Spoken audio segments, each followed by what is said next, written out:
Hello everybody, Bo Kaufman here, your residential real estate agent from Remax Performance Realty here in Winnipeg. I enjoy working with buyers and sellers, houses and condos in our city. And today I want to talk to you about expired listings. What are expired listings? Well, that's when you list your house or condo on the MLS for 2 or 3 or 4 months, and at the end of that time period it hasn't sold. We consider then that the listing has expired. And even in a hot market like Winnipeg, it's not uncommon. During our hottest markets, roughly 75% of listings sell. That means 25 or 1 in 4 won't sell. And that's actually a very good statistic. In Calgary, there are around 1 to 3 listings don't sell during that first listing period. And I've got 7 reasons why that's happening. So if it does happen to you, don't fret, just kind of step back a little bit and take a look at which one of these things perhaps was missed or which one of these things could be improved during your next attempt at selling your house. And I've got them organized in order of importance or in order of effectiveness, let's say. So let's take a look. My first point is to suggest that your home should be staged. Now, this is really important for if your house is empty. If you've already moved out, you're trying to sell an empty house, having a stager come in and put furniture in at least the living room, dining room, and master bedroom is quite important. Buyers do have a hard time envisioning themselves living in this empty space. They walk into a 10 by 11 bedroom and they're wondering, does our bed fit in here, or does the child's bed fit into this room? How do we arrange the furniture? So having some furniture in the house is very important. On the other side of the scale, if you have too much furniture, remove some extra furniture and don't have it too overcluttered. Next one is your home clean? I recommend having it professionally cleaned at least at the very beginning before the photographer comes in to take pictures. And then make sure that it's always ready to show, that when buyers come through that it is clean. I know it can be a lot of work, especially if the house has been on the market for a couple of months, but you never know. That next buyer that comes through might be really impressed by the house. You don't want them to be turned off by seeing a lot of dirt or unwashed dishes and dirty windows and that kind of thing. So make sure the house shows very well all the time, because buyers, when they go out and they look at 6 or 8 houses, they're not looking to pick a house. They're looking to eliminate the 5 or 6 that they can't buy. So give them as few reasons as possible to eliminate your house. Wow them with your cleanliness. Now let's be honest, were you trying to sell the house as is, broken lights or fixtures that don't work, faucets that are dripping? My recommendation is to fix anything that's broken, anything that's very obvious. I'm not talking about spending tens of thousands of dollars, but if that wall plate, that 88-cent wall plate, has got a crack in it, replace it. Just try and fix as much as possible to send a good picture to the buyer that's coming through your house. Okay, so we had reason number 7, 6, 5. Here's reason number 4. Are you home during the showings? Are you and your family? Are the kids jumping on the bed as the buyer's coming through? My advice is everybody, all the seller, all the kids, all the pets, be gone during the showings. Buyers like to view the home with their agent so they can talk in peace and quiet.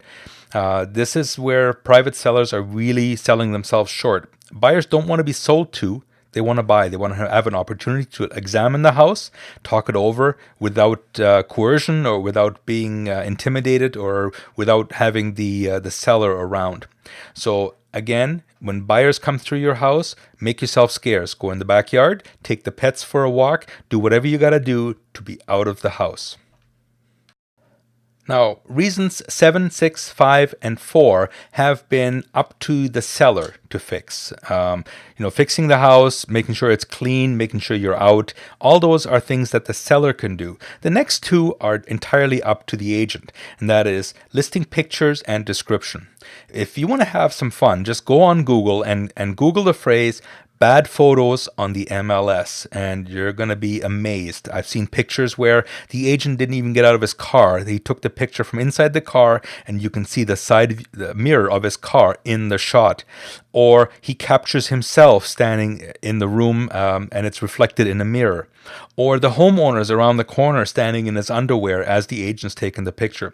So make sure that the description is enticing and the professional photographs show your house to their best, to its best angle. The MLS allows about 1,000 characters of description. Make sure you use it all and it's enticing and inviting. And again, photographs are what the buyers look at. If they look at a house on the MLS and it either doesn't have photos or they're really bad, they're not even going to take their time to come and take a look at your house. So make sure the description and the photos are top notch. Reason number 2 of why houses don't sell is inadequate marketing. Did your house, I mean, every agent puts their house on the MLS. That's a no-brainer. That's where we all start off. What about other websites? It's funny. I personally don't understand buyers that go to Kijiji to look at houses, but you can't argue with the fact that they do. I sold a house a couple of years ago from somebody who saw it on Kijiji. Yes, it was on the MLS, it was in the real estate news, it was everywhere else, but when I asked him how he heard about this house when he came to look at it, he found it on Kijiji.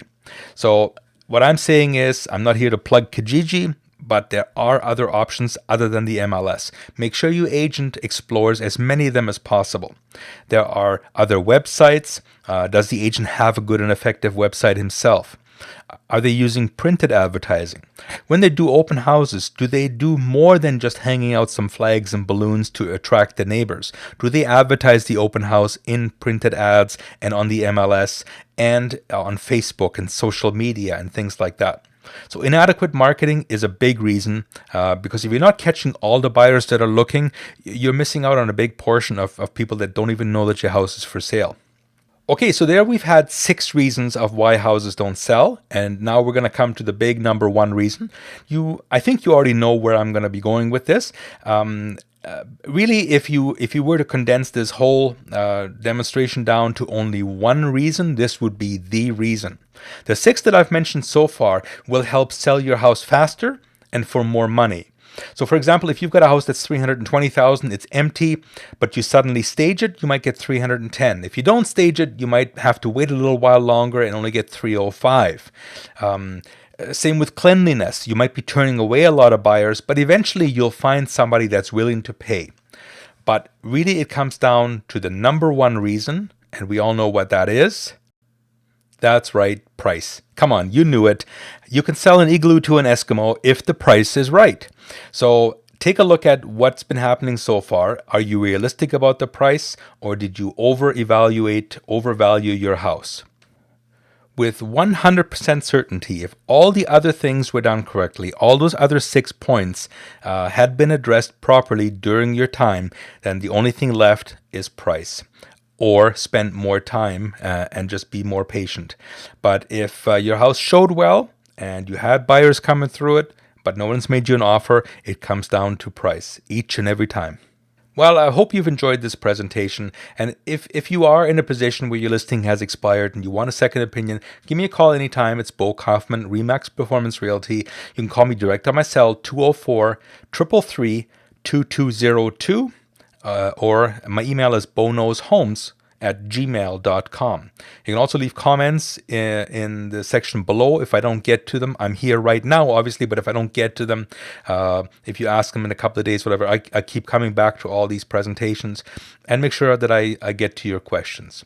Call me anytime if you're looking to buy or sell in Winnipeg, houses or condos. I am a one-man show, I always like to say. I work by myself. So you hire me, you get me. Which means I'm not going to shuffle you off to an assistant. When I have a listing, I do my own open houses and all that kind of stuff. So if you're looking to buy or sell, give me a call anytime. Till next time, bye-bye.